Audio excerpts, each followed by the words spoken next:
At the beginning of a Broadway show, the lights dim, the music plays, and the audience waits for the spotlight to hit the stage.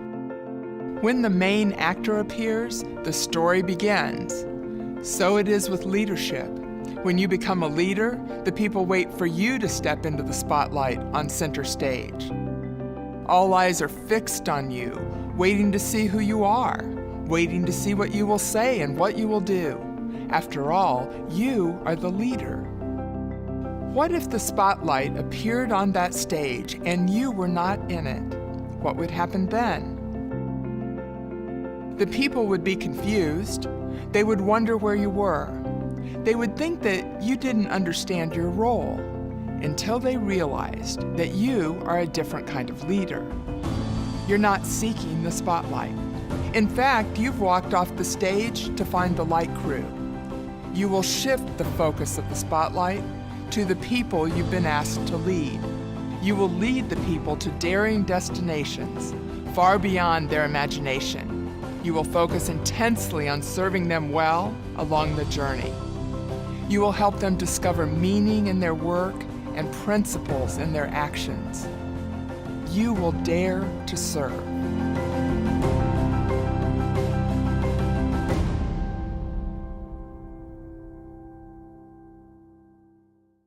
A friend of mine went bungee jumping in South Africa, jumping off a bridge that rises 709 feet over the Blaukrans River, making this the world's highest commercial bungee jumping location.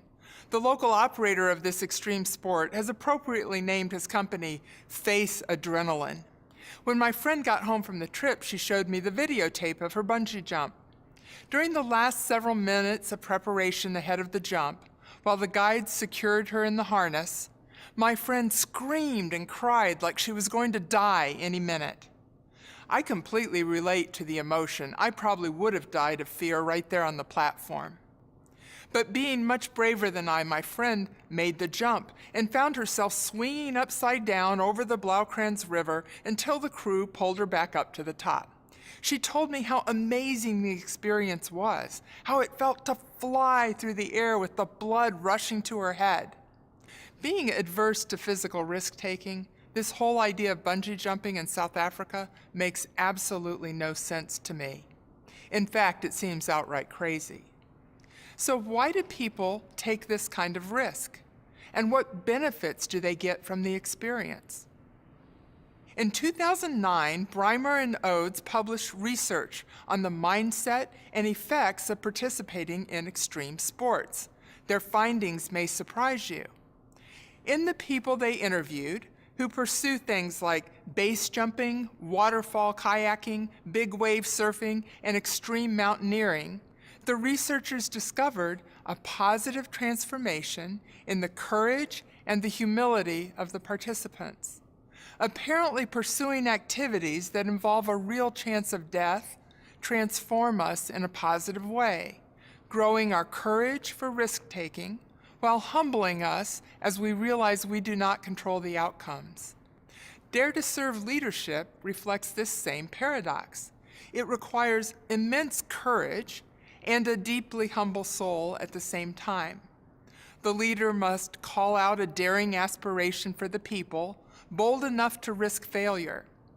The leader must give people confidence that the destination can be reached, yet humbly accept that they do not control all the outcomes.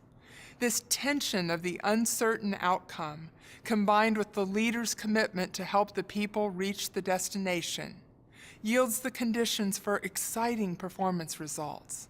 You see, leadership is an extreme sport. One of the things I've concluded in my study of leadership is this: great leaders have bold ideas. They have big aspirations for the people. Think about leaders in history. Are there any great leaders you remember that had small aspirations for the people? Gandhi, Mother Teresa, Martin Luther King? Even leaders with bad ideas are remembered for their boldness. Hitler, Stalin, Mao. There's no such thing as a historical leader that didn't do anything remarkable or remembered. The same is true of your leadership.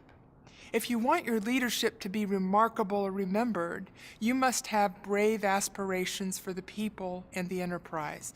You must tackle something together that's huge and hard. Many years ago, I tried to get a big idea approved at work. I was working at Domino's Pizza at the time, and the big idea was a heated bag that kept your pizza at oven temperatures as it was delivered, steaming hot all the way to your kitchen table.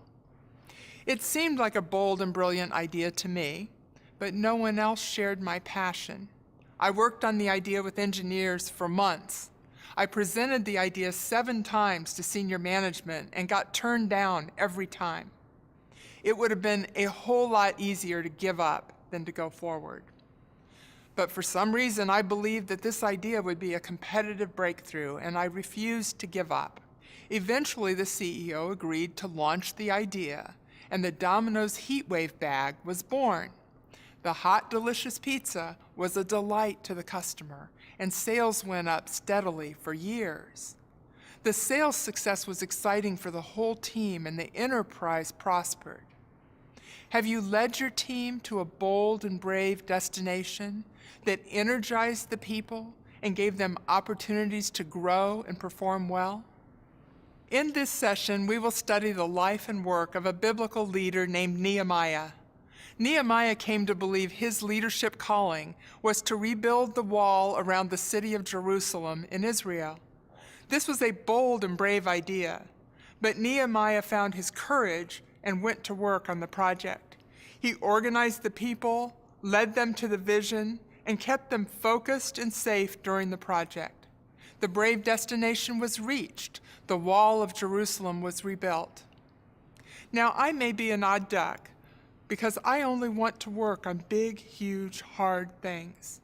Maybe it's my wiring of being an idea person. Maybe it's my love of turning around difficult situations. Maybe it reflects my total lack of patience for slow-moving endeavors. But this I am certain of. I want to work on something that matters, something that will make a difference. I don't think this feeling is unique to me.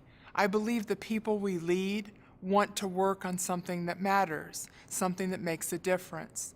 I think the people would rather try something bold and exciting and fail than never be challenged at all. On what kind of bold and brave journey will you take your team?